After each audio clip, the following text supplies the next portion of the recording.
My curiosity levels have been crazy this year, dude. They have led me to some places where I've never thought I'd go, and it's been really cool.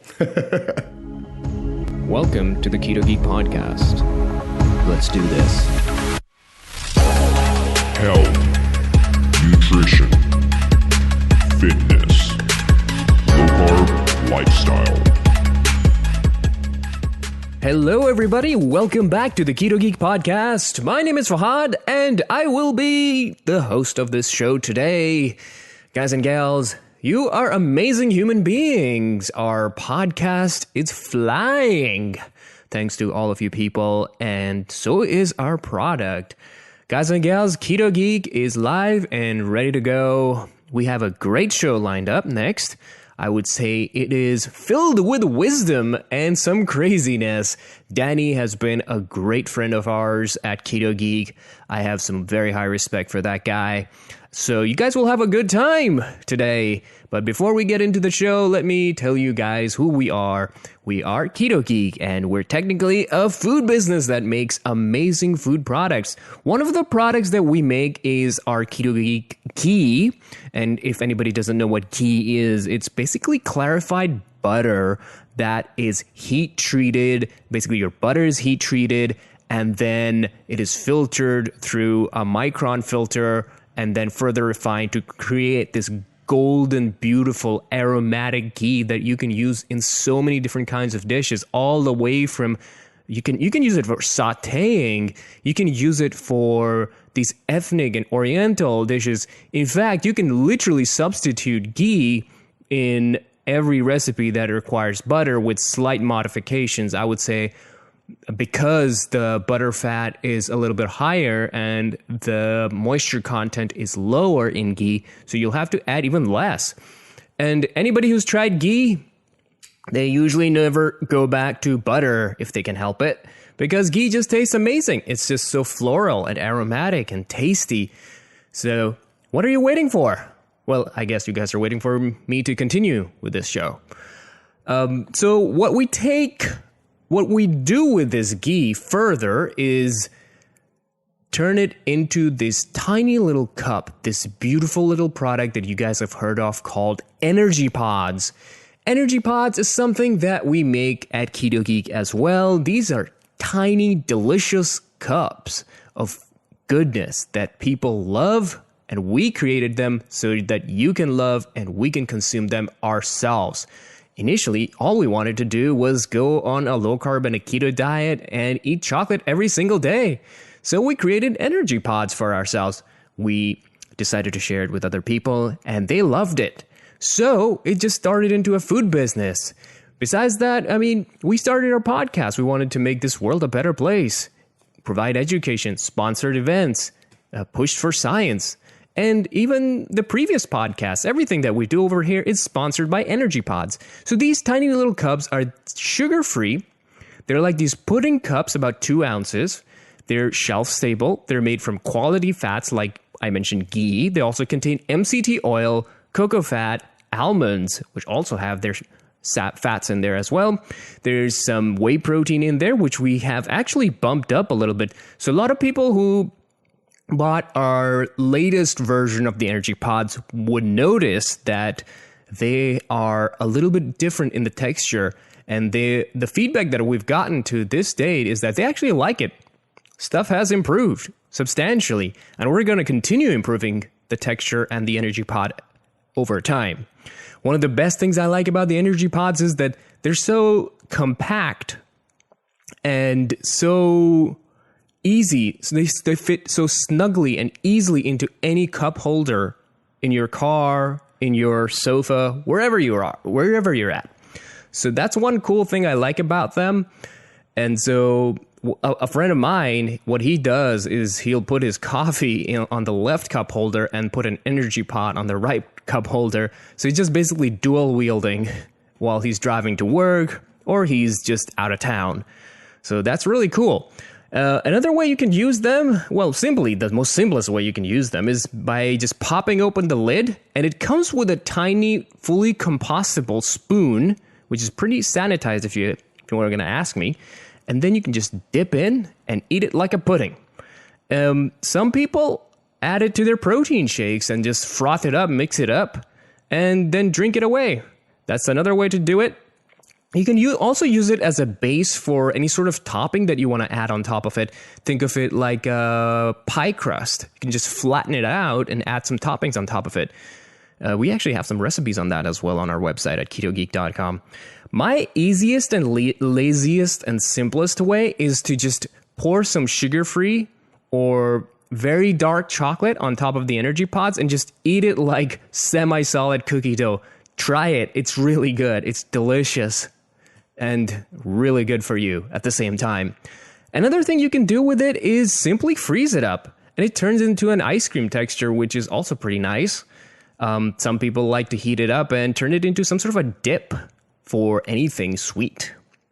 The container that it comes in it is 100% recyclable, so we actually care about everything. The paperboard spoon that comes along with it also supports regenerative forestry. So everything that we do, we really carefully think about it. Even the sweeteners that go in there, we're very, very concerned about it. We've looked at the science. Erythritol and monk fruit are the two sweeteners that are in there. Erythritol has no glycemic impact. It's practically inert. And compared to other polyols or sugar alcohols, it is hands down the best one because it has the highest threshold when it comes to tolerance. Because some other sweeteners, when you eat a lot of them, they can be a little problematic. But this has got the highest threshold, even compared to something like rare sugar even. So erythritol is hands down currently the king, I would say, when it comes to keto, low carb, and sweeteners in general. And monk fruit is just really a potent natural sweetener that you can add. Well, you can grab it anytime you want. It's ridiculously sweet.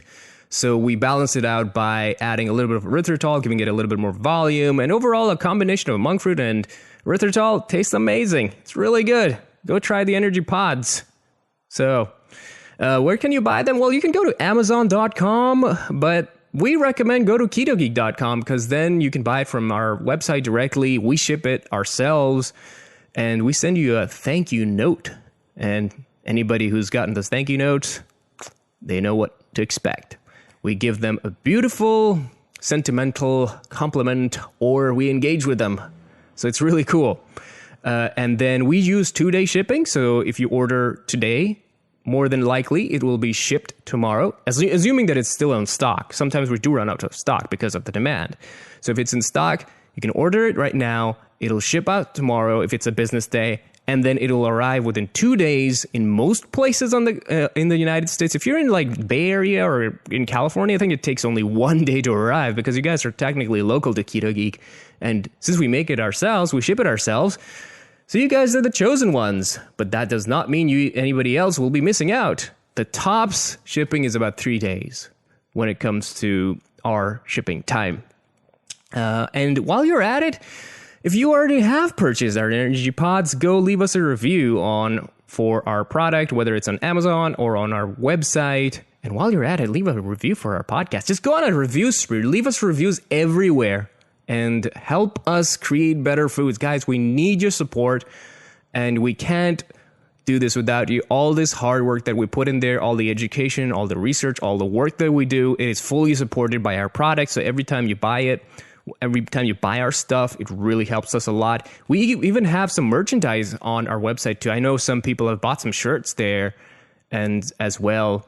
And we love having feedback. We love having communication with you. We're very community oriented and we listen to you guys quite a bit. So what are you guys waiting for? Go get some energy pods. And with all of this being said and done, and you guys have purchased your energy pods and left us reviews, let's go to our podcast. As I was mentioning earlier, Danny Vega is a wonderful friend of ours, and I'll just give you guys a brief bio on who Danny Vega is. Danny Vega is a native of Miami, Florida. He received his bachelor's degree in political science from Columbia University in 2004, where he played football and was a 3-time Dean's List recipient.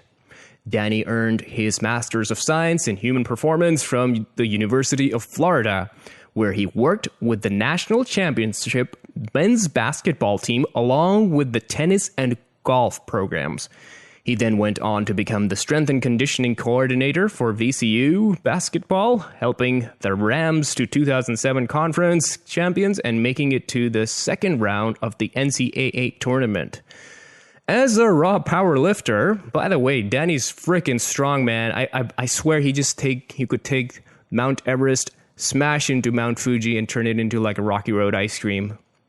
That's how strong he is. But yes, as a raw power lifter, he had meet bests of 640 pounds squat in reps, 610 row, 400 bench, and 700 deadlift. Bro, you're strong. He has competed in indoor rowing, where he has a personal best of 119.9 in 500 meter, 14.5 in 100 meter, and 389 meter in the minute of distance. All three of them are Florida state records. Bro, you're rocking it, man. So this is a little bit old. He might have just even performed more since I last read his bio. I don't know. He might have just conquered Mars or sequestered Mars by now. I'm not sure, Danny, what you've been up to. But actually, we're not going to find out what he's been up to. So without further ado, let me bring to you the interview with Danny Vega.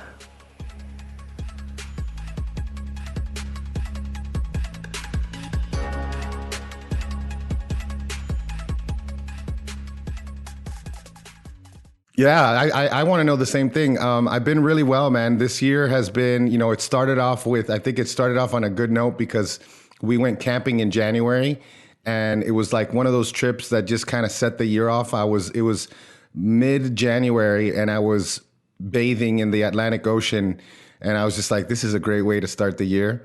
There've been definitely, challenges this year, but I think because of last year, I'm in a better place to handle the things as they come up, these little surprises. A lot of craziness going on in the world, a lot of craziness going on in my parents' homeland of Cuba, my heritage. But other than that, man, the kids are doing awesome, and life is good, and I'm still doing what I love to do every day, so I can't complain. Let's backtrack a little bit. So when all of this COVID stuff started happening for you, I know you're a business owner, and I got some idea of a lot of things going on with you guys. Like, how was the timeline like for you guys when you heard this? Did you guys think, oh, it's just going to be just another thing? Did you guys were like, oh no, this just escalated to a whole new level? How did you guys react?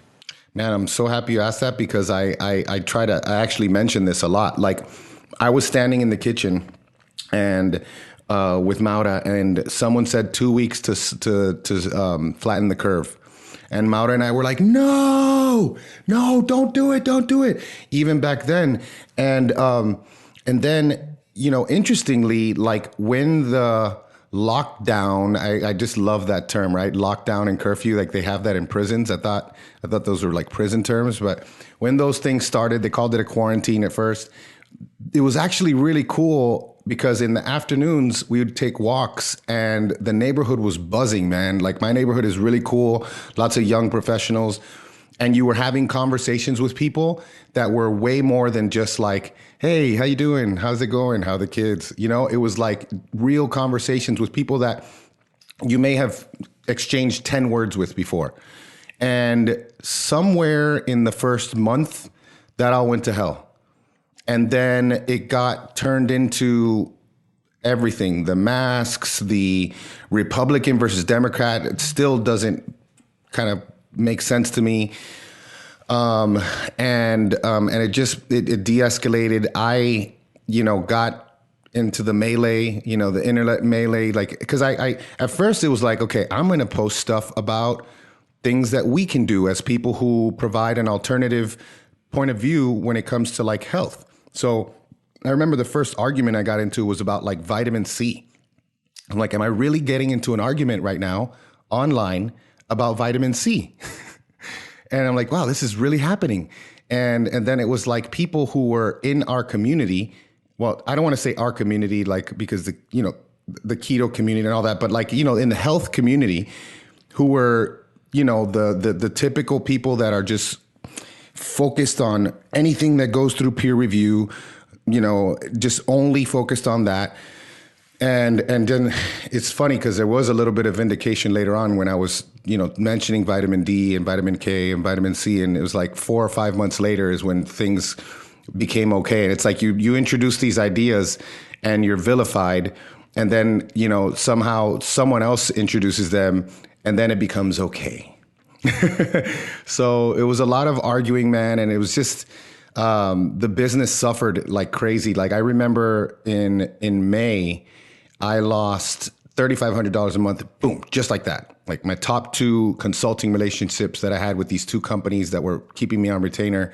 And that was kind of brutal. And I didn't get any of the PPP loans or anything like that. I did get one of those stimulus checks. I didn't get the other ones. It just, and I don't mind that at all. But it's, we've really come pretty far. And what really was crazy to me is that how much of the world it happened to all at the same time. And, I really do think now I'm at this point where my cynicism is at such a level where I've seen so many things just torn down, like this whole idea of countries with leaders who supposedly are, adversaries and they're like playing chess against each other, and we're just there waiting, and we're lobbying our government to tell them to do something, and then they work on our behalf. And I mean, that was already kind of torn away. I did get caught up in the magic spells, like later on when election time came. I got caught up with that for a while because I don't know if we've spoken about this before, but I had been a political atheist for almost a decade already. And I got caught up in it again and started to, think that politics mattered again and think that voting mattered and that all those things mattered. And I'm back to home base now, knowing that none of that stuff makes any sense, and that so much of it is ways to divide us, and whether it's red versus blue and this country versus this country, this ethnicity versus this ethnicity. I just see right through all of it now. And a lot of it has come from just all of the routes I've taken in learning about things. Because nowadays, when you go into these rabbit holes, and I'm sure you agree, they're freaking awesome. They can be very interesting and they can be spellbinding, but then a lot of them are basically created by like some think tank's AI that's just taking like 7 or 8 terms and just putting them in and spitting them into this one theory that everybody's like, well, this person's coming to do this, and it's like, and then you can go really far. And then you get confirmation bias, and then you get all these things. And then a lot of people stay there. And I remember I went into that, and then I came out and I was like, what was I thinking? But I guess it's all like a learning process. But now it's like when I see people get caught up in it, I'm just like, hey, man, just so you know, this might be complete BS. It might be, So, but I kind of love where I am. I'm in this place now where I feel weird because I'm continuing to do what I've always done, which is put content out and, record podcasts and put out content on my Instagram that I find to be interesting and I think other people find to be interesting. But I find a lot of it takes me away from protein and carbs and fat and, and a lot of it, none of it really has to do with politics. A lot of it has to do with, the nature of our reality and just all these other topics that I've been really getting into and looking at first principles of things and premises that I know you can appreciate this. Like we create systems and theories based on an initial premise, and how often do we forget to test out that premise and to see like the primary sources for that initial premise that would just make the whole house of cards fall down. And a lot of people don't look into that. And it's like, well, of course this is this way, so we have to act this way because of this. I'm like, yeah, but is this really this way? I mean, did you see like the primary sources of, has that ever been proven? Because if that's not proven, then wouldn't everything else that follows just be based on a belief? And so that's where I am now. Give me an example of this thing that you're mentioning where it hit you hard. I think a big one, and I haven't dug into it enough because I from what I understand, it may even encompass some of like bacteria stuff, but like the virology stuff, like the germ theory versus terrain theory, looking back at the way a virus is transmitted from person to person has never really been proven from patient zero. And I thought that was really interesting. And people like to turn that into this, oh, you're saying that this is fake. And I'm like, well, no, I'm not saying that's not fake. That's fake because we can obviously see when a virus is there, even though a virus like the one that's the cerveza bug, that one in particular is interesting because they've never really sequenced the full genome. I think they only got to like 88%. And I think, we're like 95% similar to a chimpanzee. And that 5% can make a massive difference. And if we're only at 88% of the genome of this thing, then what do we really know about it? But then I found out that that's not even true, that we're 95% similar to a chimp. I found out that 20% of the code that they found was just so jumbled that they took it out. So it's really 95% of the 80% that they decided to look at with that genome. And I'm like, wait, well, then we're not even that. So that's a big one. Another one is just the nature of the reality that we live in, the nature of the realm that we live on, the earth. And I mean, I love talking about this one because I'm just like, it's just like automatically you're crazy. You're crazy if you challenge the idea that we're spinning on a cartoon ball at 1,000 miles an hour and chasing the sun at 66,600 miles an hour, and our sun is chasing the galaxy at 448,000, and then the whole galaxy is going 1.3 million miles per hour. And the fact that we've never been able to prove curvature, we've never been able to prove motion. And that one has been the most interesting one because it's turned me on to like other stuff, like historical things, like the architecture around the world that's just so unbelievable. I mean, you can see it everywhere. And we didn't have power tools until the 1890s. And it's like, how did they build these cathedrals? And why are they the way they are? What is the purpose? Everything has a purpose when it's built. And when you have these things that are in these amazing, gorgeous angles, and like, why do they have these spires? So there's like, it got me into like looking at energy and the nature of our system and how it's like basically this big battery and how it works so perfectly. And that alone has been it's just been so cool for me to look at, Have you done any of those trips? I think you should do one of those trips. Which ones? It will take you to a whole new level, like an ayahuasca or something. Well, I did. I've heard stuff. Yeah, I mean, like in the past, I have done, like mushrooms in college and stuff, and I did do microdosing as far as like as a nootropic, but I don't even know if I need it. And like the other thing that we mess up in the West is that we have this drug culture that's so focused on just going on a trip without the real significance of it, and having like, someone who can take you through that. So I think I've been able to find with just my clean lifestyle, I don't drink alcohol, I don't participate, I don't watch porn, I don't do a lot of these things and I think that's been able to give me a lot of these insights without that. So I don't begrudge anyone who does it, but I just don't even think that I need it. I mean, there's so much insight that I've gained just from doing the scientific method on my own, doing my own experiments. And I've spoken to a lot of people who are on the mathematical side of things, whether they're like physics people or all this stuff. And I think they even always tend to agree that like the scientific method is there's an when you have to observe things because, Einstein made a bunch of stuff work mathematically, but did he make it? Does it work because he found an equation that makes it work, which is what I think? Or is it because he finally found a theory and equations that match observations. And I think that's remains to be seen. I think a lot of things, they don't seem to work. So it's awesome because I do homeschool with the boys, and we can look at things like, we can say, how do we create a rainbow indoors? Or we can say, and you can't do it without some sort of reflective surface like a mirror.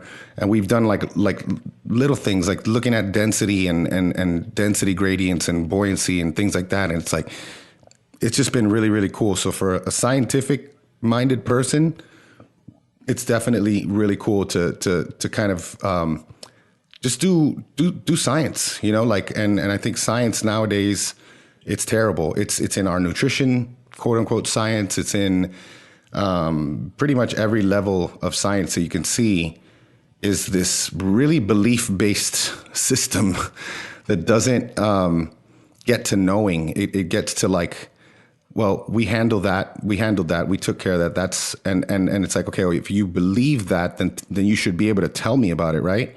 And then if I ask someone, it's like, well, you're crazy. I'm like, okay, I'm crazy, but what do you think about this? And then I'll tell them, they'll say, well, I didn't know that. It's like, how the heck do you know if you don't even know what you think you know? So it's been cool, man. I'm like, I just want to get to the point where we can be financially at a point where I could spend even more time doing what I do, which is like reading more and learning more and applying more. One question, actually I had two, but I'll start with the first one. One of the questions that I thought about just now is that, in this country right now, we have a big divide, political and social. And then we got through COVID as well, where we got to see many shades of different kinds of people. One of the shades we got to see are people who have evolved from self-validation into seeking power over others, seeking influence over others. And then there's another group of people that actually want to do good. Their intentions are right. Perhaps their methodology or science may not be right. Like, how do you distill between these two people? Because personally, I would take the person who's got the good intentions going on and they are always self-skeptical, self-doubting themselves, evolving over time. They can be wrong, but at least they're more easy to understand because they lead with whys and hows rather than some person who's just always going to say, do it this way, because we saw both of these kind of people. So how was that person? Yeah. How would you fragment that? I think the best way is I just had a conversation online, which you would think, wow, this is not a good venue for this. This is, the comment section of one of my posts. But the guy came in, he has a master's in, astrophysics or something. And he said this, and this. And I said, well, we found common ground. And I think it was probably because, I don't know, he respected me. He was already following me. And we were able to have this conversation where we applied logic and rhetoric. And, I made a big IGTV like several months ago about why we can't do that anymore, why we can't have these conversations. And I think the main thing and why it's so important for me to do the homeschool thing is because we've gotten rid of the 7 arts, the trivium and the quadrivium, to me, even up back until ancient times, have been the way we do things. And if you look at the quote unquote elites, which I don't call them elites because who said that they're elite, besides them. And then we give it power because we say, yeah, they're elite. But like the people that we hold in this elite thing, they don't put their kids in this school system.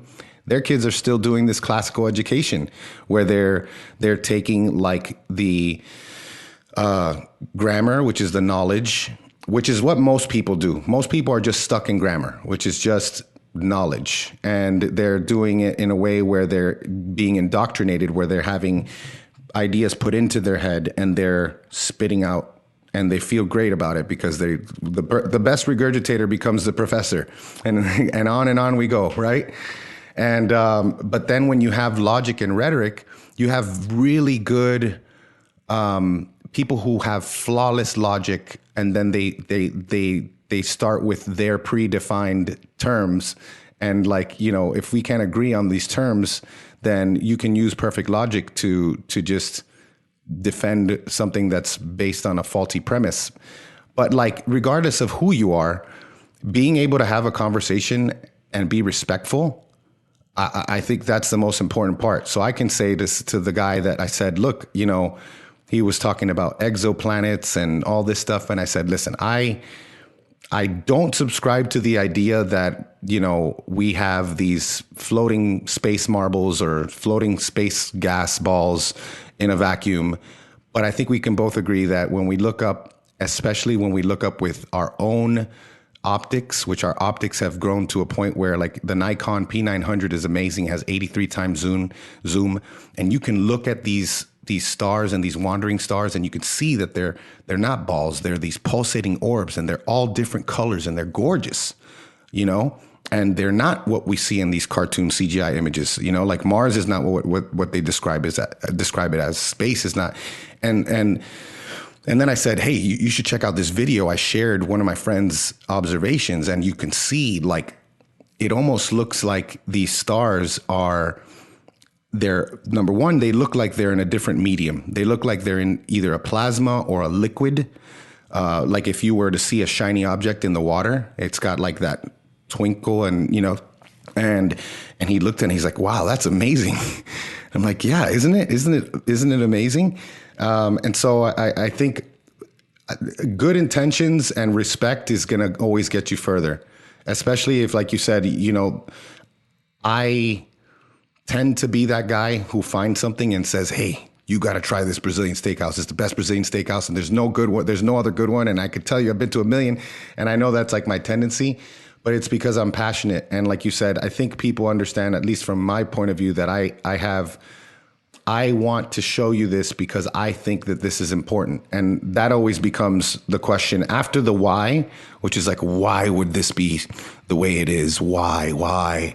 And I'm like, okay, I understand your why, but someone said something that I thought was great. It's like, if I walk up to you and I say, hey man, no disrespect, but your girlfriend's cheating on you. I got all this video and all this stuff. I just came across it. I heard she was your girlfriend. You know, you want to look at it? I mean, I just think you should know. And then this person's like, well, my girlfriend would never cheat on me. You know, I know my girlfriend, and why would she do that? Or would you say, well, let me look at the evidence first, and then we can figure out the why after.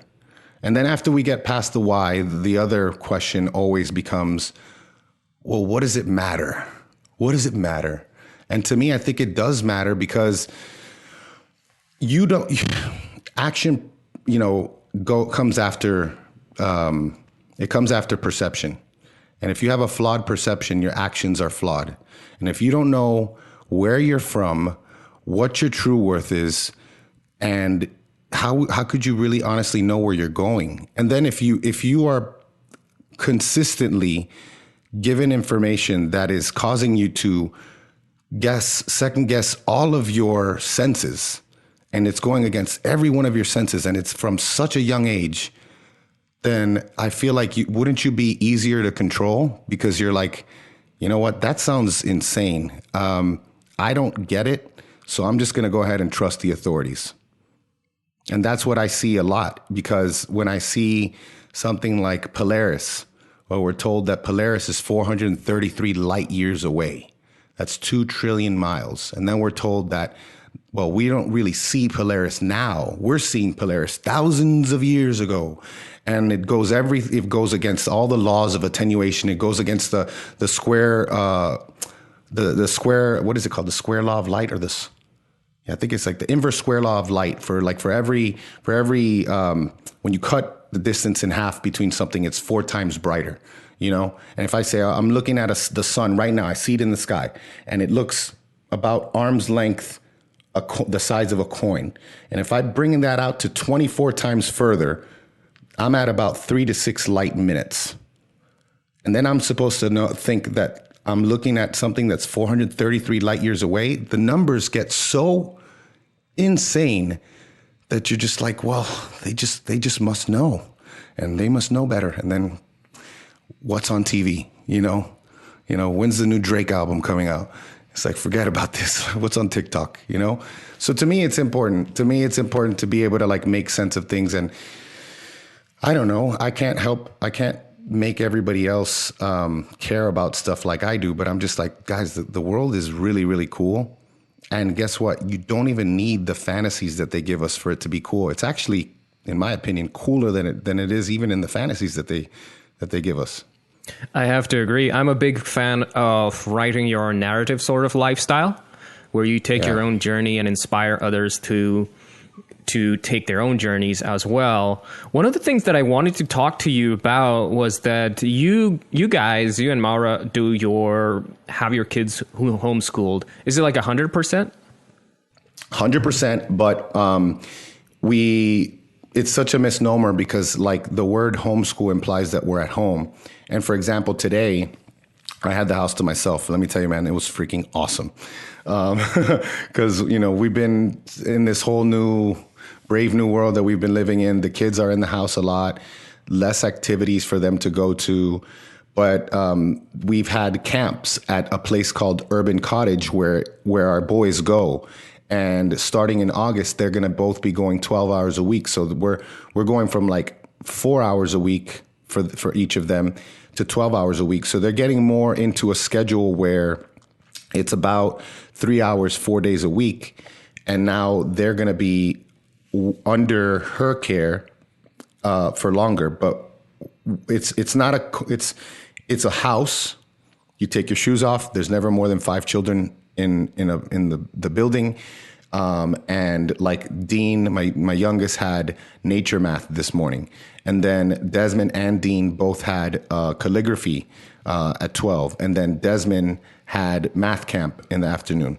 And so we do homeschool, but it's rarely at home. But yeah, there's other than Urban Cottage, we did have something called STEAM, which is science, technology, engineering, art, and math here. And so they would have Thursday STEAM, which was like 3 hours, and they were in their own age groups, which I absolutely love too, because everything that we do is not segregated by a single year age group. Like nothing in life is that way. We learn from our coworkers who are 20 years older than us and 20 years younger than us. And I think there's value to that. And when it comes to kids, you have older kids stepping into a mentor role, really able to learn in a different way, and the younger kids moving up in the ranks and stepping into that mentor role or later on, which I absolutely love. But yeah, we've always been from day one, unschoolers, alternative education, homeschoolers, and people last year were like, well, you should be fine. This is just what you do. And I said, well, half the things we're not able to do anymore. Like, Jiu-jitsu became Zoom Jiu-jitsu. Chess club became Zoom chess club. And so that was an adjustment for all of us. But luckily in Florida, our governor doesn't care. We were open for business last May, and then we were being told like how we're killing everybody, and everybody's here like just scratching their head like, wait, everybody's fine. Everybody's telling me how terrible it is here. And I'm just like, great. Yeah, you're right. Don't come. It's terrible. Yeah. So just as I don't think it's like what my question here would be, what are some concerns perhaps you can use your own experience as an example, but what are some concerns people who so-called homeschool their children have with the classical sort of post-industrial sort of modern approach to schooling? Like, what are the concerns? I'll tell there definitely are concerns, but I would guess that a lot of people have the same concerns. Number one, it kills curiosity. It absolutely kills curiosity, because you are spending so much time doing things that you're told are important and you don't care and you don't value. And so everything is based on incentives. And, we believe that learning is natural and that like genius is as common as dirt. And if we get out of the way, like I've made a provocative statement, I'll say it again. I'm convinced that if we had done nothing at all, that my kids would be better off than they were in school. Because, they go to school, they are told this is how life is. They don't really learn how to think and apply things. They're told what to think, not how to think. They get burnt out. A lot of them is like when school's over, learning is over. And for us, breaks kind of work themselves in with everything that we do, but we kind of are learning all the time, you know? And so there's that. There's lack of, it kills curiosity. It kills the desire to learn. There's no customization. And that one is just, it's a nature of the beast. Like it's not an ethical thing. It's not an evil thing. But when you have however many, 100 million kids, however many millions of kids in this country, it's a management system. And, you know, the very nature of school, you think of a school of fish, you know, the ones that are drifting out too far in front are going to get pulled back. And the ones that are in the back, you know, they're going to get pulled forward. And it's that idea of the Procrustean shoe, where it's like, you know, your foot doesn't fit this shoe. So we're either going to stretch that foot out or we're going to bind it and make sure it fits perfectly. And that's a big thing. So the other thing is, I just think there's a lot of value, whether you're homeschooling or not, to invest in your child's education and life. And so, you know, you have two parents who are both busy working, and I'm not going to cast my judgment on anybody. I remember when I was making, you know, $250,000 a year as a medical device rep, everybody's like, well, it must be nice. You know, you can put your kids in, your wife can stay home. And I remember saying like, well, if I made half of what I made, I would still do this. And then when I quit my job, I was making a third of what I made, you know? So like, here we are. But we're invested. We know what their goals are. You know, we know them so well. We have just a better connection with them. And my kids trust me because I don't lie to them. You know, like the Santa Claus thing was one of those things that we just kind of like, at first we played along, and then we just started to get to the point where like, this doesn't feel right. You know, this doesn't feel so we started with the oldest when he was like 4 or 5, and he would say things about Santa, and I would say, yeah, that's what they say. You know, have you ever seen him? No. Okay. Yeah, they say that Santa does that. We love the Santa story. We just say things like that, you know? We don't want to like come in and just like tell them Santa's fake, you know, because it's hard. And the more invested they are, the more, you know, the harder it is to kind of get them away from that. But I think it's all comes down to, there's a balance between, you want to be truthful and you want to give them the 100% truth, but at the same time, you also have to understand their level of development. And so like, you know, I didn't think I was going to have the sex conversation with my oldest when he was either 7 or 8. No, he was 8, but I had to, you know, because he started to say words that I could tell he was using them in the wrong context. And I was like, well, what do you know about that? He's like, well, this, and this. And I was like, so first we talked about conception, and it was just an idea about a sperm going into an egg, and thank God he didn't ask any questions and he didn't say, but then it got to the point of like, this is how it's done and this is what happens. And oh, by the way, now that you know, there's this thing called consent, and you know, you need to understand what consent means. And so like, it led to all these different conversations. So there's a lot about school that I don't like. There's, you know, simply from an efficacy standpoint, even an outcome-based standpoint, which I'm not about looking at these outcomes and grades. Like, even then, if you were looking at it that way, you would realize that, wow, this is not working.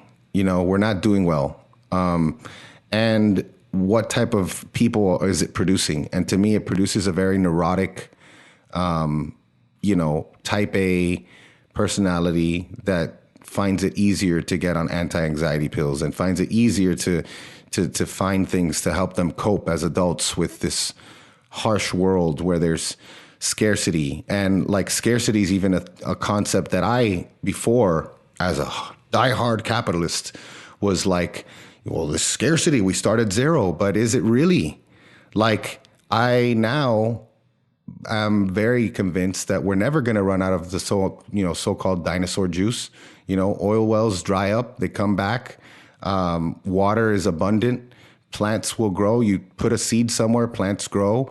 Now, if you rely on this massive, you know, food, what do you call it? The supply chain, then yeah, there's definitely scarcity.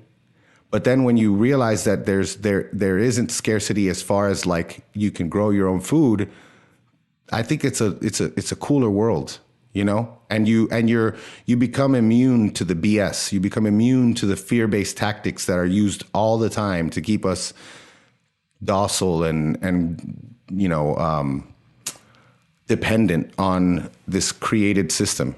And I think there's much more that we can do for sure. There's a much better existence that we can have here.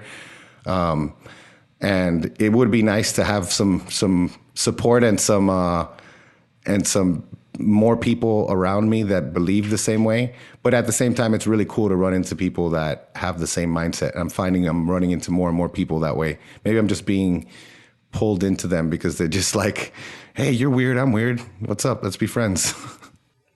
I think there's a bit of a fundamental shift in our society as a whole, considering the social and political landscape, and especially after COVID, people don't want to, you know, once bitten, twice shy sort of approach, where people are becoming a little skeptical towards these classical institutions that, I mean, it's just so ridiculous, even someone like myself who sort of kind of considers themselves very, very reliant on science. I'm noticing that it's becoming less about science and it's becoming more about ideologies. And when I look at it from your perspective, I see that you have the choice to create a moral framework for your children and at the same time just give them these pearls of knowledge as they're going along. If anything, sometimes you get students who go into college and they come out with more indoctrination and more loans than anything, and they're starting off with deep negatives, negative $100,000 in their account, and they're left to work at menial jobs. And sometimes, like my other business is actually a car business that I've not really mentioned on this podcast, but that business pays like so much money compared to, let's say, like a white collar job if I were to get one. And it's absurd how these kind of notions are taught to you, that you have to go to college, you have to do X, Y, Z, when you realize that all you need to do is perhaps step back and look at other options, at least look at other options and see and make a wise decision about it. So I agree on that part. Like I was told all the time, like in our culture, it was said, become a doctor and an engineer. You weren't allowed to do anything but those two things. But I'm so glad I've taken the path of self-empowerment. And one thing, like you had your moment where you stepped back and realized that, you know, it's not really about the high-paying salary or the money. It's about that core philosophy and the moral framework that you develop. That's what keeps me driving. Like, I could have made money, but I stepped back and I decided, you know, I want to make this world a better place. I want to make people healthier. So that's why I started this business as well. And so that's been my journey. I know you mentioned a little bit at the start of the show about this children's book that you're working on. Perhaps you can share a bit of nuggets here. Yeah, man. My buddy Adrian called me last November and he said, hey, man, I know you're tapped in with your kids. I know you read to them. I read to them all the time. You know, are there any self-development books for kids? And I was like, well, there's like, you know, I think they did like the 7 Habits of Highly Effective Kids or something. And I was like, I didn't even read that, but I think that one wasn't what he had in mind and what I ended up having in mind. There's the Tuttle Twins is a great series because they teach economics and philosophy. So they'll take like, you know, the creature from Jekyll Island. So we're talking about like the creation of the Federal Reserve, and they turn it into a kid's storybook. And they have all these things like, you know, Bastiat, the law, they turn it into a book. The Golden Rule, they turn all those into books, but they didn't have self-development. And I started getting excited and giving him like some advice. This is how you should do this. This is how you should do that. And oh, by the way, you got to do How to Win Friends and Influence People, you know? And he's like, wait a second, you want to write this with me? And I said, heck yeah, man, let's do it. And so it was this really cool, I had never, you know, been engaged in creative writing ever. And the process was awesome. Throughout that process, I got to give homage to like mentors in my life by creating characters based on them. And, same thing with friends in my life who I thought were just made an impact on me. And we actually have an appendix where I go into like all of the names and the characters and their inspiration behind them and things. And what we did was we took, for this first one, it's called Unexplainable Adventures is a series. And the first one is called The Power of Influence. So it's based on how to win friends and influence people. And they all have, all the books are going to be based on a character that has superpowers. And so this kid ends up having what starts off as kind of like a telepathy. And then we see later on there's telekinesis and there's all types of really cool stuff that he could do that he develops. And then we weave in the lessons of how to win friends and influence people. And we do that through his mentor character, like the Yoda of the book is Dr. Libertas. And then we used other supporting characters. We use anecdotes and we bring them in. And then I created a workbook, which is just to apply stuff. So we have historical figures. What are their significance in the book? We have a word search, a crossword puzzle, maze, Mad Libs, coloring pages. Everybody loves coloring pages. And it was just such an awesome process that I'm so excited because now we have the framework to continue on and choose who's the next book that we already have our character because it kind of leaves us in a little bit of a cliffhanger as far as what's happening with the character that was revealed toward the end of the book, who's going to become our next character. And now all we have to do is plug her into the next book that we're going to write. So that was just so cool, man. Much more fun than any other thing because I had been signed to one of these big keto publishers with Brian Williamson from Keto Evangelist, and Brian had to go back to work. And I lost him as my writing partner, and we had like thousands and thousands of words. And I approached the publisher and I said, hey, can I bring in another friend of mine, PhD, real strong guy, real smart when it comes to this stuff? And they're like, no, we're not signing any new contracts. So I kind of tabled that. But just doing this, I'm just like, man, I'm ready to write more creatively. I think a lot of us would be surprised at how natural it can become to express yourself. And, regardless of what you think your level of grammar and prose is at, like, editing helps with that. But just the process, man, is just so cool. Like, what outlets do we have right now creatively? We don't have a lot. Most people don't learn instruments anymore, and other things like that. We don't really have these outlets. So what's the creative version of grounding, And I think writing is a great one. Creative writing. It's like it gives you this expression and you get excited about it. And then when you do it collaboratively, we get the Google Doc and he's like, hey, I added some to chapter 3. Check that out. And I open it up and I'm like, oh my gosh, this is freaking awesome. And I got some ideas now. So when we go back and forth, let me tell you, it was one of the coolest things I've done. And it's been, especially living in these times where we get seduced so easily by things that just kind of pull us away. It grounded me. It was really cool. Yeah. And I was thinking how all the keto veterans, like, we've moved past the whole net carb and the carbs and all those things. Yeah. It's sort of like back in the mind, way back in the past. Then you realize, there's a lot of other things in life that make a human being. It's not just the keto part of life, which I really appreciate, which I knew this was going to be a very wisdom heavy podcast and a very relaxed one. So I'm really glad that you're here. Another thing I think you mentioned was working on an app. Is it a dating app? I wish I could say I was working on the app. I think it's a misnomer. I found there's several of these now, like True Coach. I forget the other one. But I love the True Coach because I'm a student of the game always.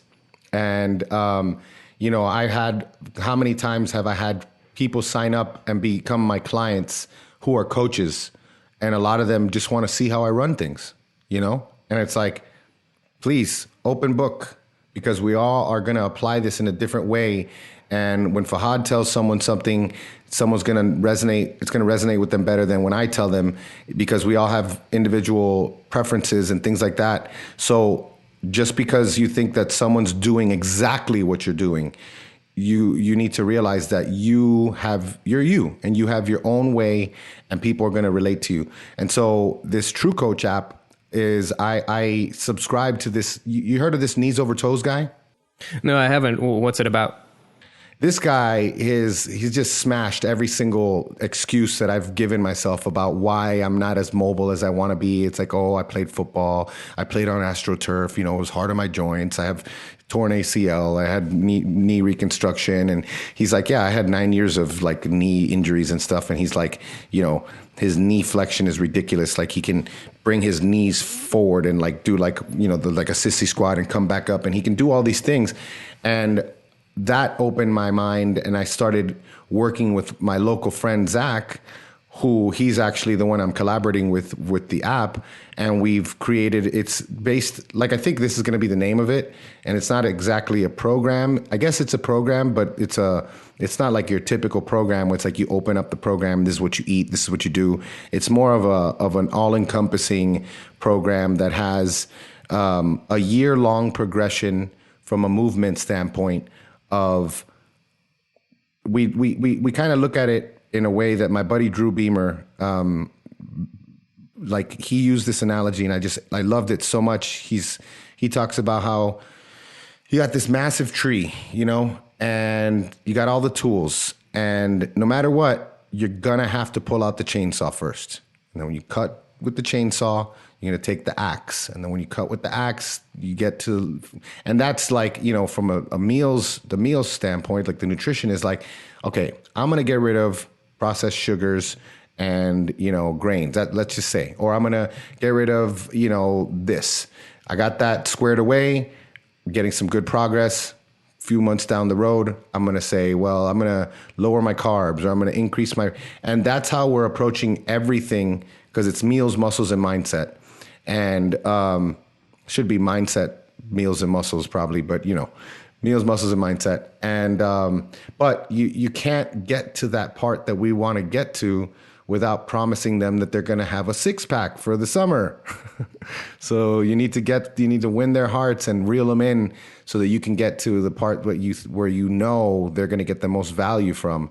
And so the mindset part is just establishing these habits, whether they're starting off with like a morning routine and then moving into an evening routine, and then looking at mindfulness, and then looking at the way that you approach food, and realizing that it has nothing to do with rules, it has everything to do with your perception and understanding why you're doing what you're doing. Like, food is fuel, yeah, but food is also delicious, And food is also, my mom makes a delicious pie that I'm going to have on Thanksgiving because I love my mom's pie. And then every time I smell it, it reminds me of when I was 12 and this happened, And it's like, it's post-workout meals, but it's also like, it's 12 o'clock and I'm with my friends and I'm not that hungry, but I'm still going to eat, So looking at these things, and some people are naturally better at having that awareness. I'm not, I'm that guy who's like, oh no, we have to be aware of lectins now. Cut out the lectins. And then 2 months later, it's like, okay, lectins are not that bad. Maybe we should just, I always have to go through that process, every time. We've been through that. We've all been through that. Yeah. I mean, and dude, like, hey, shout out to you, because the first ever, when I started the carnivore thing, I started in August of 2017, and I put it on my Instagram, and someone said, hey, you should check out this guy, Sean Baker. I was like, who's Sean Baker? And the first interview was yours. And like now, same old Fahad, it was all about challenging these ideas. And now we look at carnivore and can't believe it, but it's actually like much more mainstream. But back then it was like, you asked all the right questions that got me just like, got my wheels turning. So, but yeah, a lot of people don't have that awareness. A lot of people get stuck in that part. It's like, oh, I heard, if you have protein, it turns into sugar. It's like, yeah, that can happen. But it's like, I just mentioned this, is like, if you're driving past a gas station and you got a full tank, you're not going to automatically put gas. It's a demand driven system. And so like all the context, people still don't even pay attention to that part. You have to put the headline at the bottom. Because if you put the headline at first, it's like, oh, I lost him. You didn't listen to anything I said. You heard that I had 300 carbs last week, and you were just like, Danny says that either Danny says that I can have 300 carbs, so I'm going to have them, or you're going to hear that Danny doesn't know what he's talking about because he said I had 300 carbs, So it's like, I'm always wanting to have people think, put some thought into it. It's fun to think. It doesn't hurt as much as you think it hurts.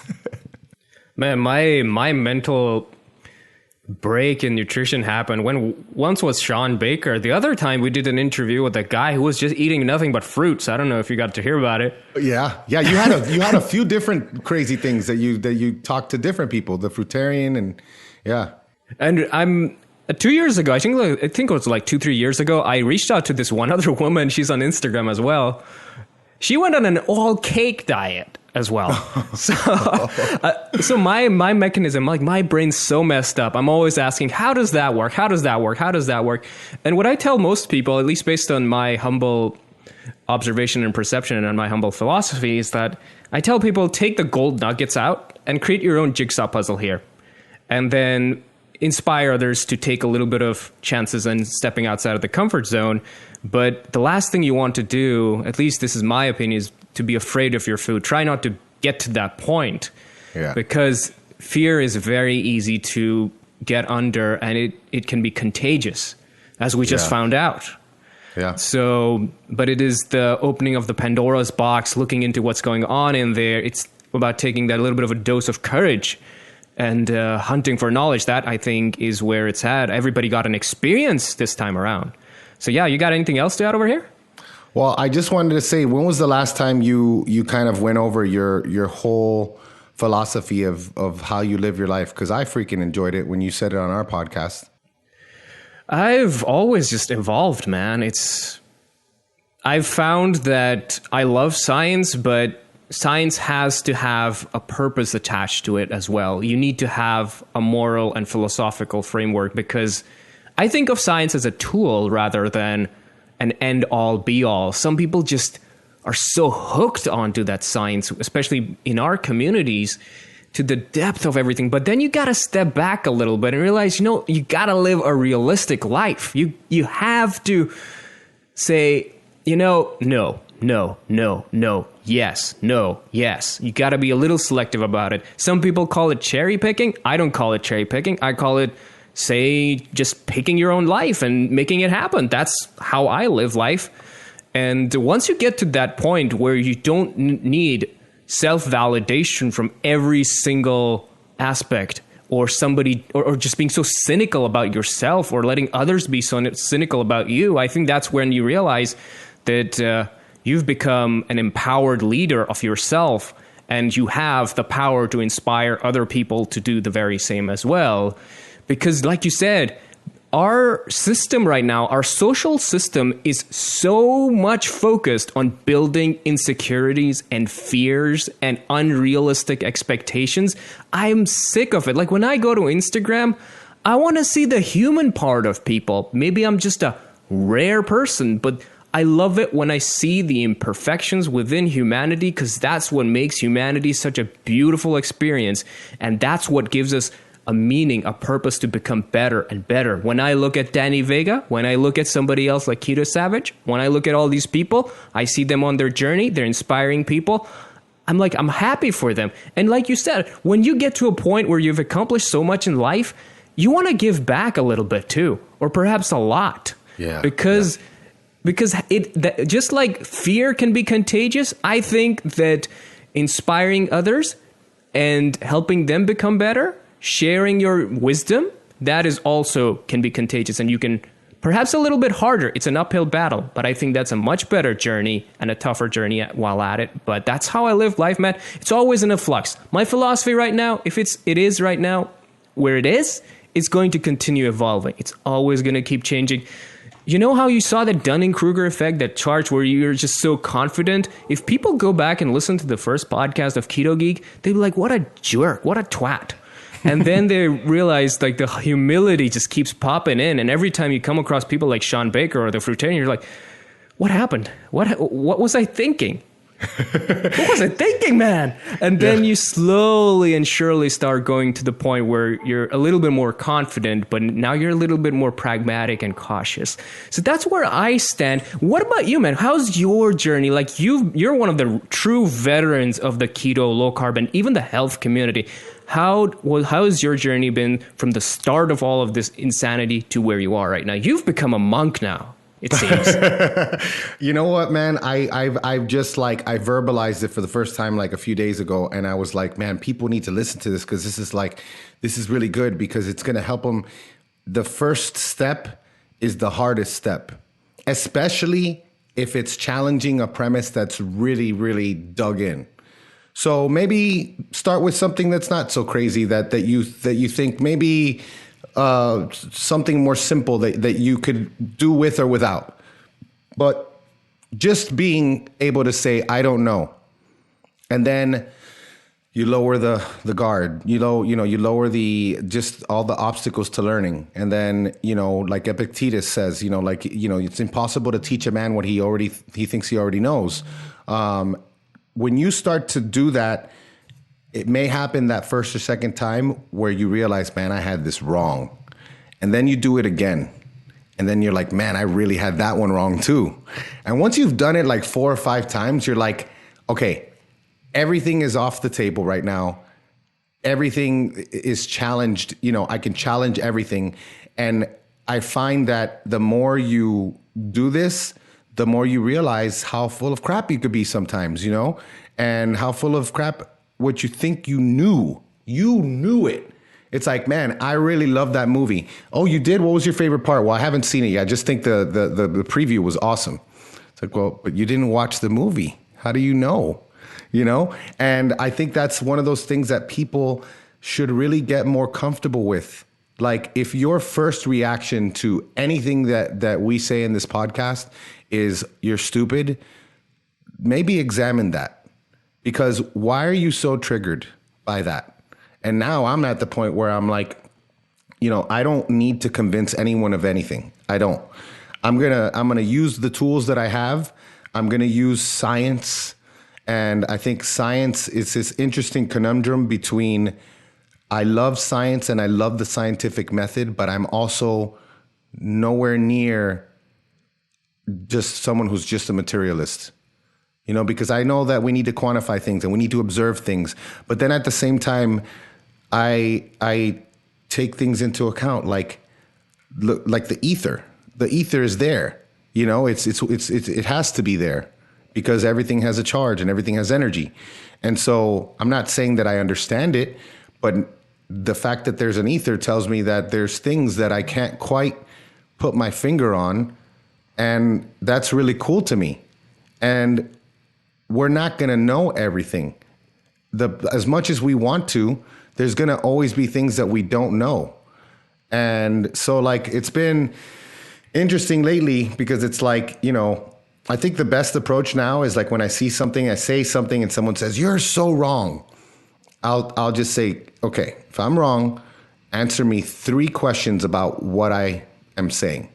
And if you can't answer those 3 questions, and it's anything, it could be very simple too. It doesn't have to be like, okay, what's the radius of the earth? Or, just simple things. If you don't know the answer to those, then how could you say I'm wrong? And I'm not saying that I'm right, but at the same time, shouldn't we try to do that? Shouldn't we try to, I don't know, like it's like a magic. It's like some sort of magical spell that people can't get past a certain thing, and they don't want to think about these things. And I'm like, the reason why I think it's important, I can't inject that into you, because the reason why I think it's important in and of itself, to me, I can't defend, I can't give you the proof of why it's important.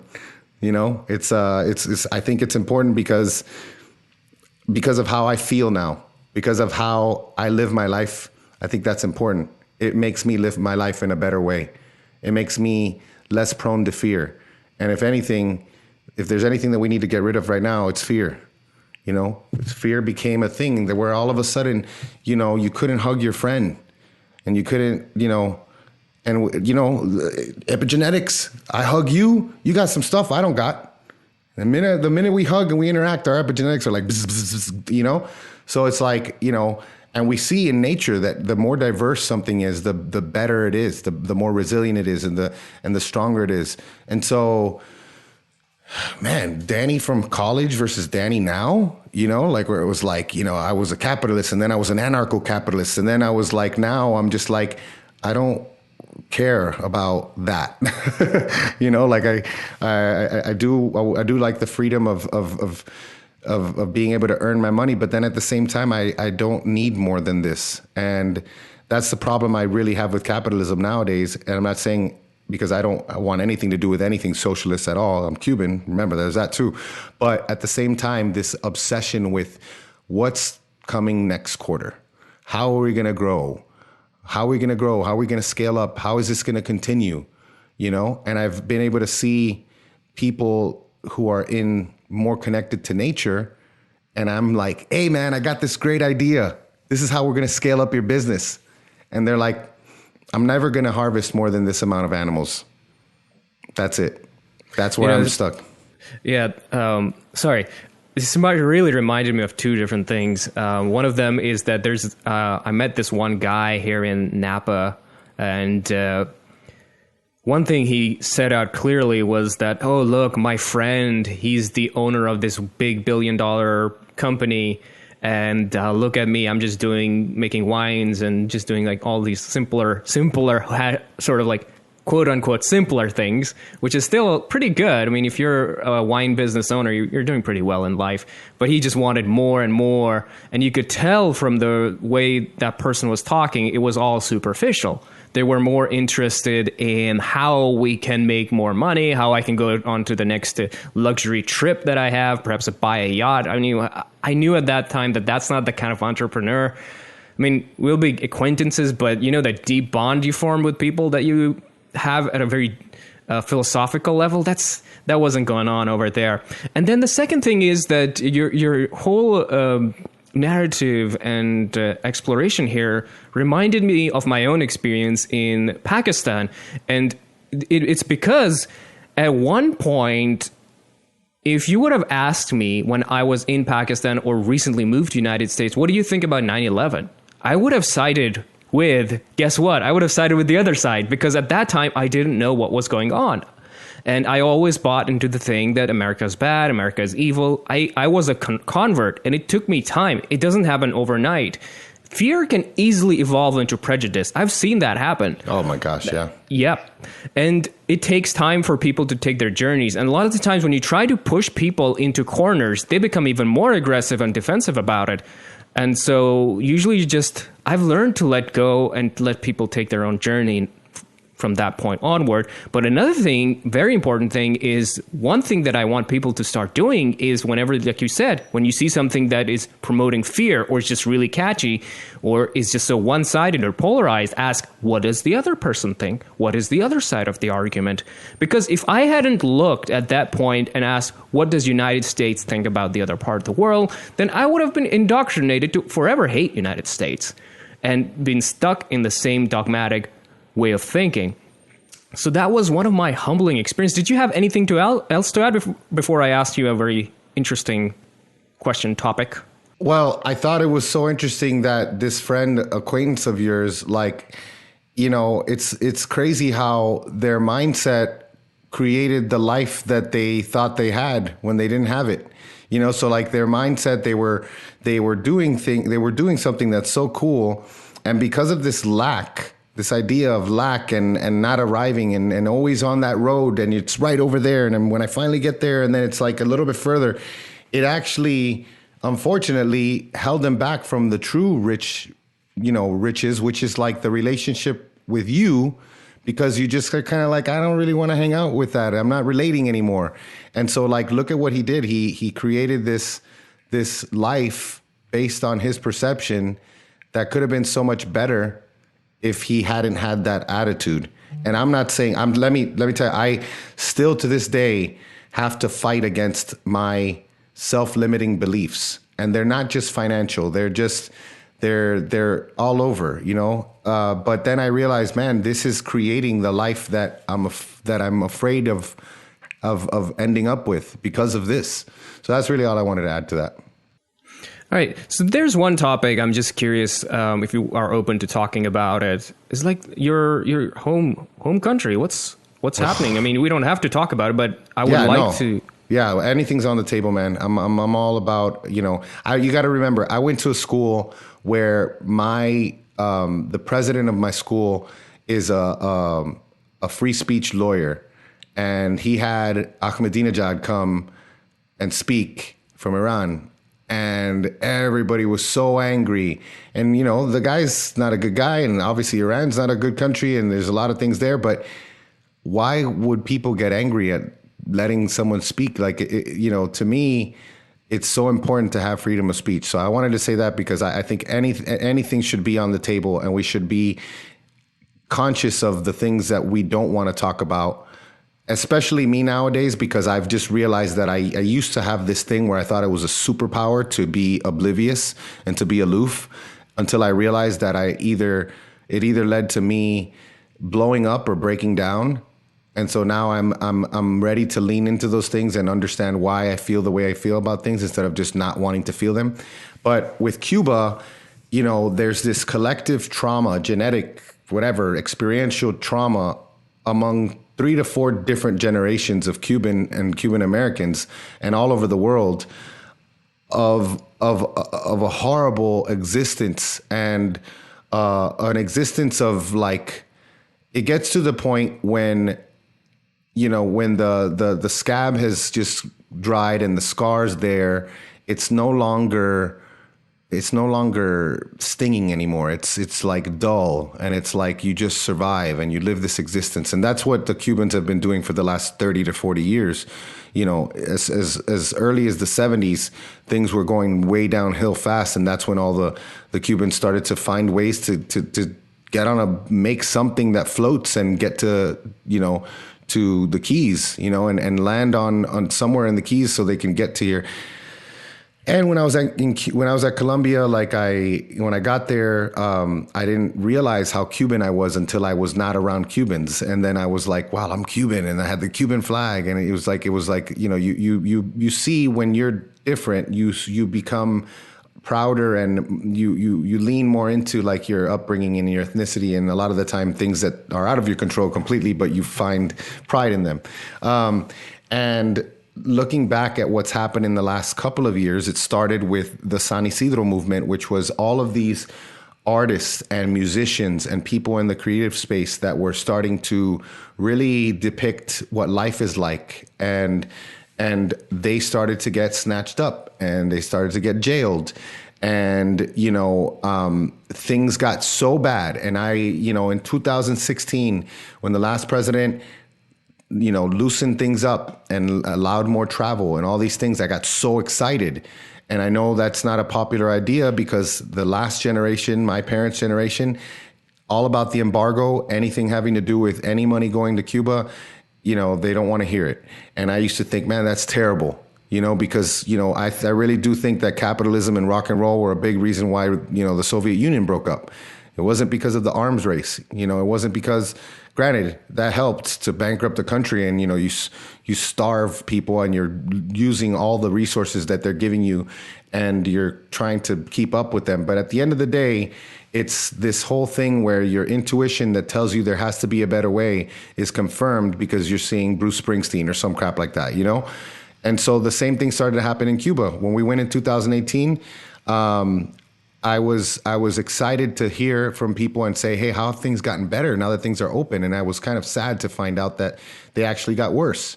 Go figure, you know, typical politicians open things up only to give all of their close friends, you know, the first place in line, and screw the little guy and screw the locals, who are the ones who should be first in line to receive the benefits from more tourism and things like that. But what I did learn is that, you know, I was like, you know, if I would have known, I would have. How many iPhones do we have lying around? You know, it's ridiculous, the amount of waste, the amount of decadence in this country that we don't even begin to understand. Like, we have junk drawers, you know, like There is no junk. Like the junk drawer is literally what you take over there and you try to make things out of those things, you know? And so if I would have known, I would have brought phones because, like, you know, I asked people, what do you want? They're like, we need cell phones.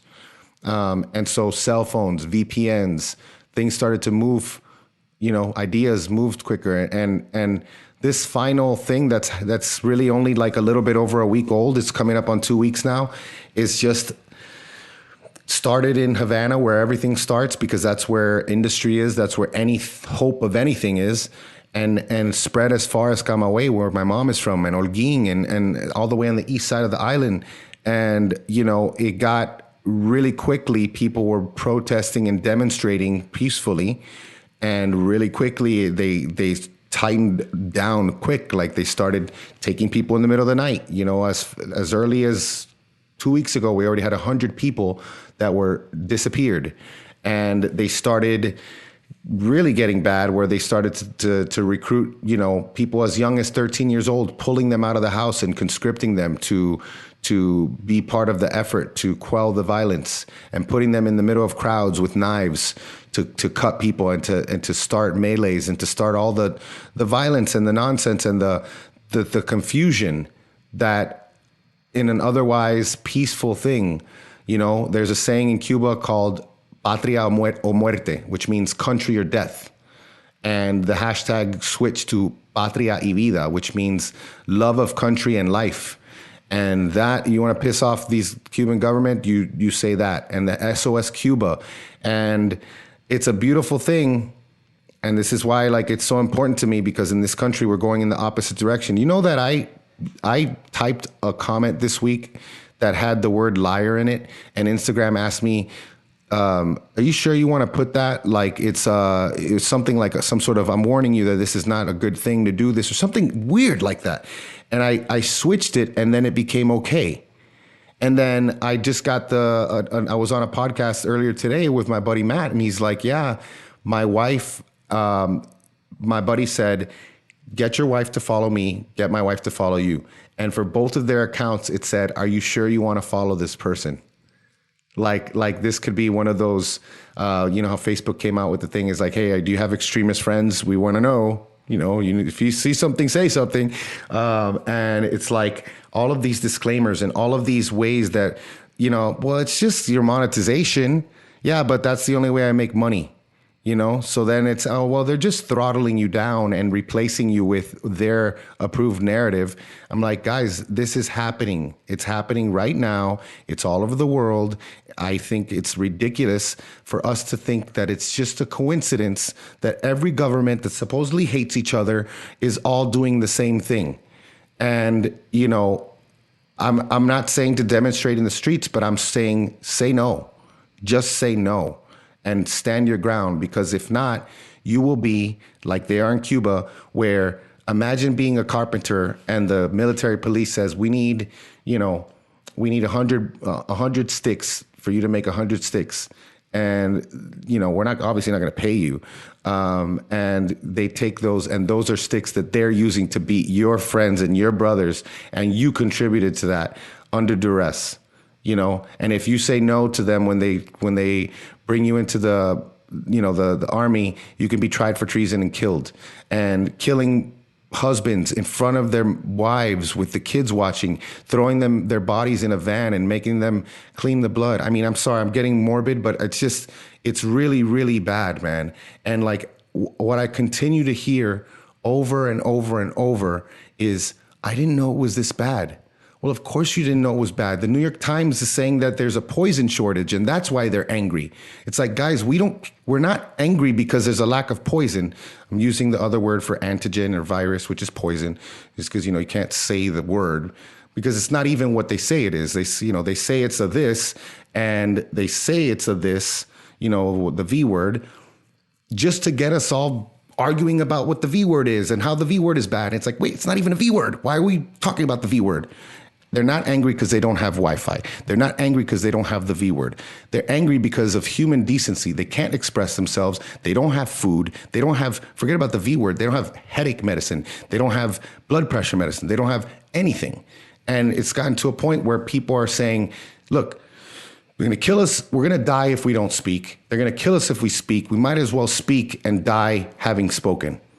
And imagine what it takes to get a group of people to that level. Because I can tell you, everybody, like, it was like a term of endearment where, like, I always tell people, like, they called Castro the old guy. It's like, what did the old guy say today? You know, it's like, yeah, we're all in the equal misery. And there's another saying in Cuba. It's called, it's not easy. That's the phrase. It's like, it's not easy.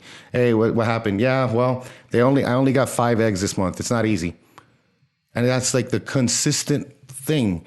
But you can only be living this gray lifestyle for so long until it becomes black. And then you just don't care anymore. So there's on one extreme in this country where we have this violent debate over the stupidest things ever because we can. And then it's also over there where they don't have time to do that. But when you get to the other extreme where it's desperation, then you do have that conversation. And I think that's where they are now. Being the person that I am and knowing the Hegelian dialectic well, I'm not one to really quickly say, hey, guys, let's bring the troops over there. Because what does that mean? You know, one thing I do love is we saw last year what happened when people used hashtag Black Lives Matter. I mean, they raised $1 billion to put an old white guy in office. So it obviously did something.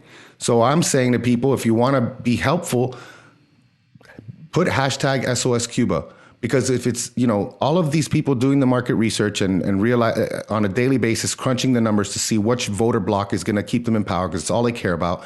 You know, if it's just the Cuban Americans, they don't care. But if it's Fahad in NorCal, you know, black woman in Atlanta, white 50-year-old dude in Iowa, now it's a problem. And now we have to do something. And that's all I want. Like, we got 5,000-6,000 Cuban Americans, Cubans all over the world that are well-trained. Let them go. Let them go over there and let them handle their business. That's my favorite solution because it gives them political cover.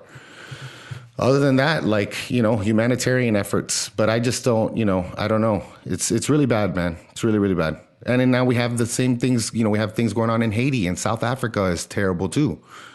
So. Yep. And it's just, it's a convoluted mess.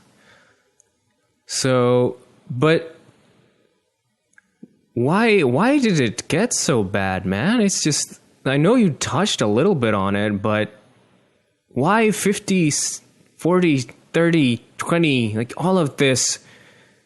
Cuba was supposed to be close to us, sort of, wasn't it? You mean like, well, I mean, like ever since the 60s, it wasn't, you know, ever since 59 is when Castro took power.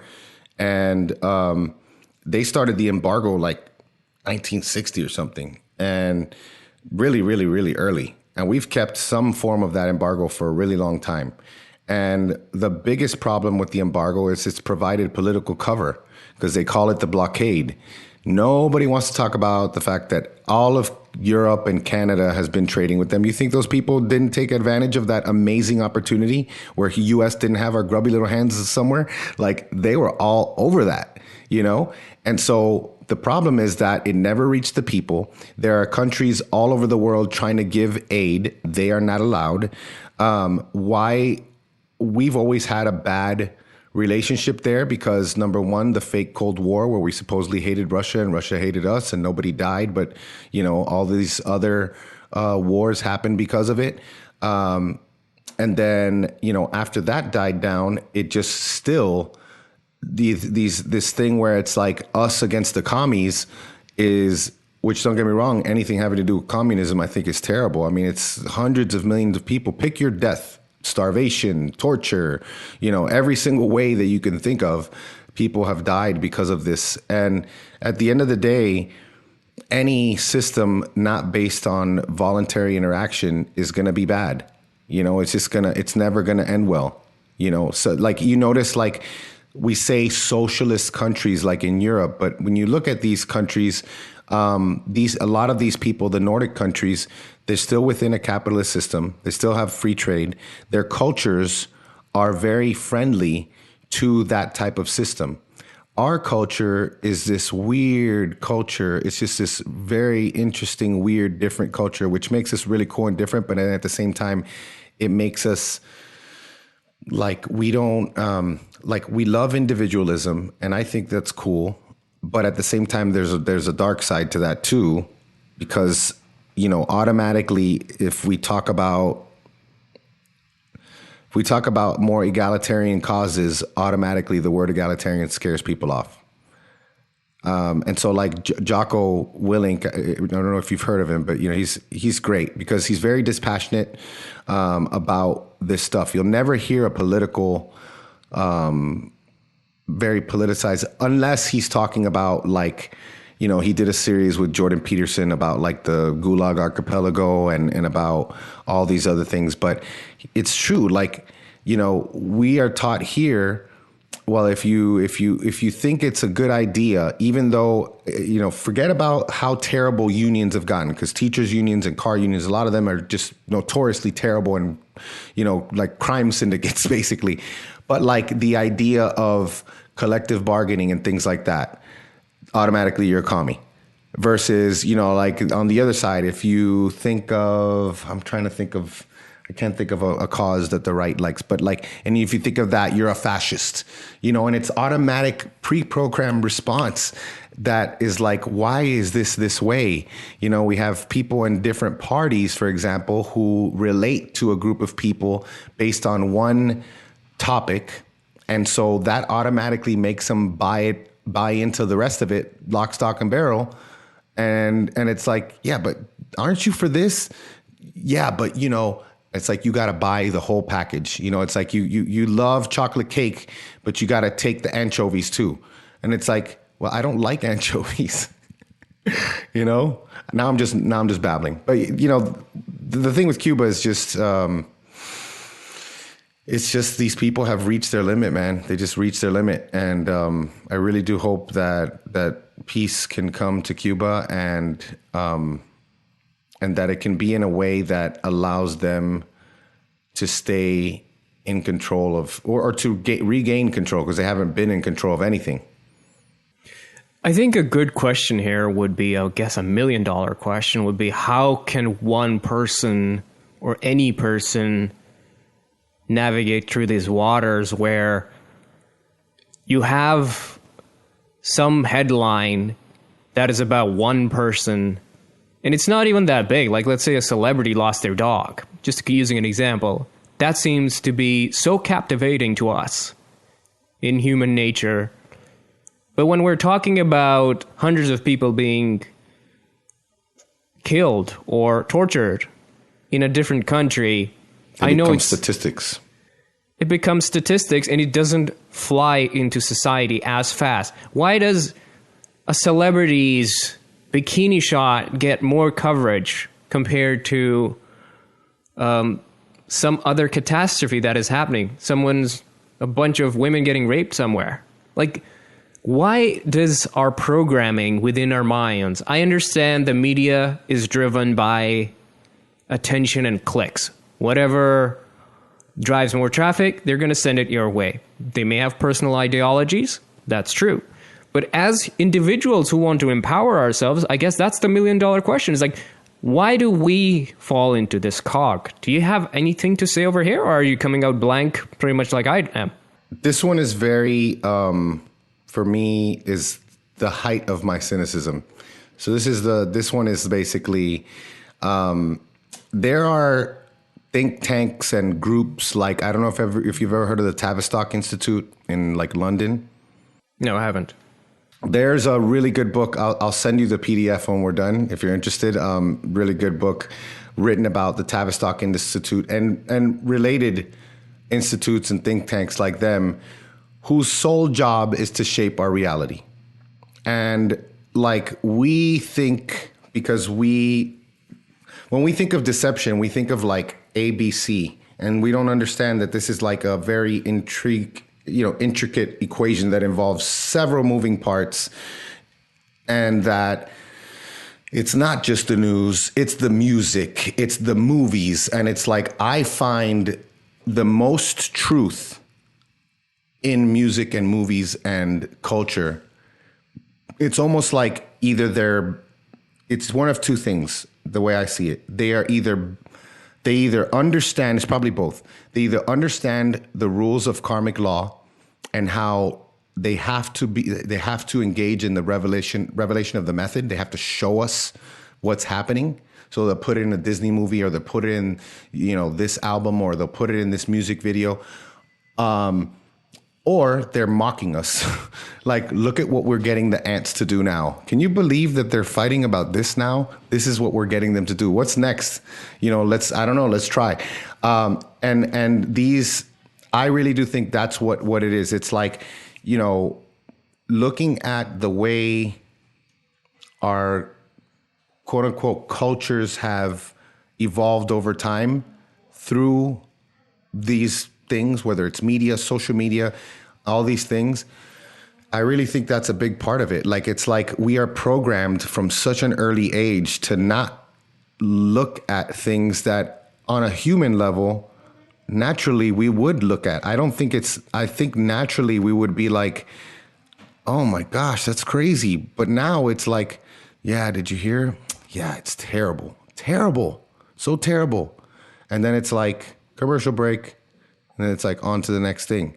And so I don't know, man. It's like, I know that's really cynical, but I really do think that there's and I'm not, it's not just one group. It's influence, it's influence, people being, that's where the spiritual side of things to me is so important, because, so many people are not like, like being the typical like evil villain with the hooked nose and like, it's like, it's a lot of it is influence. It's like, I'm doing this because I got, child support, and I got to make this extra money, and I'm doing this because of this.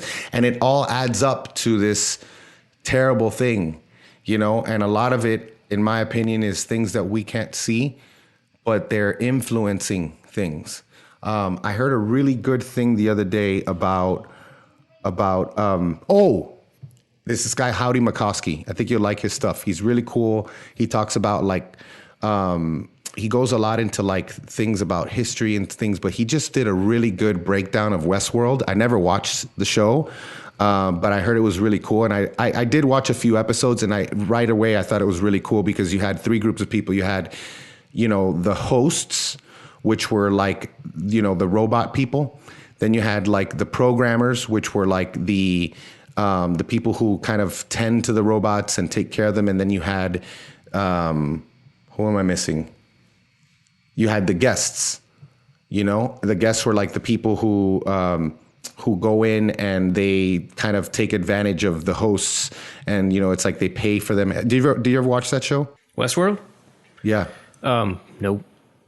Well, it's kind of like a sci-fi futuristic where it's like a West world. It's like a wild, wild West. And it's like you pay to have they'll create this, archetype person for you. That's like, like, for example, like the lady at the old tavern who's like a prostitute, and you see her all the time and she's programmed to like you, but she's so human. But basically the reason why I thought it was great was because he talked about how the hosts are the robot people, right? And then the programmers are the people who program things. And then the guests are the people who go and take advantage. And you really start to realize that the guests really do think that they are in charge. Like, they're paying the programmers to give them this experience. And then based on what Howdy McCoskey said is that he started to draw the parallels. Like, the host is the host for this parasitic thing that is the guest. But the real parasite is the programmer, because you start to see that the guest isn't what we think the guest is. And like, we like to think of ourselves as maybe the guest or maybe the programmer, but we're really the host. But then the guests are like the people that are put in charge of us, who we think are controlling things, and they're really not. And then it's this whole idea of like parasitic entities who draw power or pleasure or whatever from watching this whole little thing play, And I thought that was just a real cool way to look at the way things are, because we do have things that are just sucking our energy away. And, you know, when you start to think of the things like electricity and the fact that you and I both have our own vibration and we both have like, everything is electrostatic. And when you start to say 6 feet, it's more than just like not being able to interact with people. It's literally, you can't vibe with someone, you know, like, dang, like if I'm 6 feet away from you, like we can't vibe together. And that energizes us, you know? And then what happens? We go to sleep, we wake up, we plug into the TV, and immediately the recharge that we had when we slept, we zap it right away from going right back to the TV or the social media. So I know it's a little more out there, but I think that that's a lot of what has to do with the reality that we have, man. Yep. I think we can talk for days, man, if we don't stop soon. Yeah. I think this is a good spot to start hitting the pause button. But something about your book, any ideas when people can start looking forward to it? Can we hype it up a little bit, perhaps? Yeah, dude, it's the website is, if you go on it now, you're gonna see it literally still has like the Latin, the typical like stock Latin stuff. It's got some of it's filled out, some of it's not, but it's unexplainableadventures.com. I'm going to put up a snippet because my buddy decided he wants to do an audio version of it. And I love it because he sounds kind of like a Peter Parker when he's reading it. So I think the kids are going to relate to that. And he's going to put like sound effects. So I'm going to put a snippet up of that on my Instagram. So I would say, I'm just going to say October just to be safe. I'm hoping September, but I'm going to say October just to be safe. So sometime within the next, 2 to 3 months tops. Sounds fantastic. What else are you going to plug there? This is your stage. Man, dude, other than that, just the website, fatfuel.family. That's where the podcast is. Some very interesting episodes recently. And dannyvega.ms on Instagram. Gotcha. I was making notes while you were saying that. Thanks a lot, Danny. I think we'll have you back. I think a year or 6 months between us talking is a very good break till we recharge our batteries. To catch up a lot, right? And then we get straight into the crazies. And thanks a lot for sharing, especially the Cuba part and all your wisdom. I'm so glad you're over here, and I think everybody's going to be looking forward to having you again. Thank you, man. Thanks for having me, dude. It was great talking with you. I know I did most of the talking, but the amount that I let you talk was good. It was good to catch up, dude. Thank you for listening to the show. You can visit us at Ketogeek.com to check out our premium, keto-friendly, and low-carb food products, including our infamous energy pods, made from the best ingredients we could find in the entire country.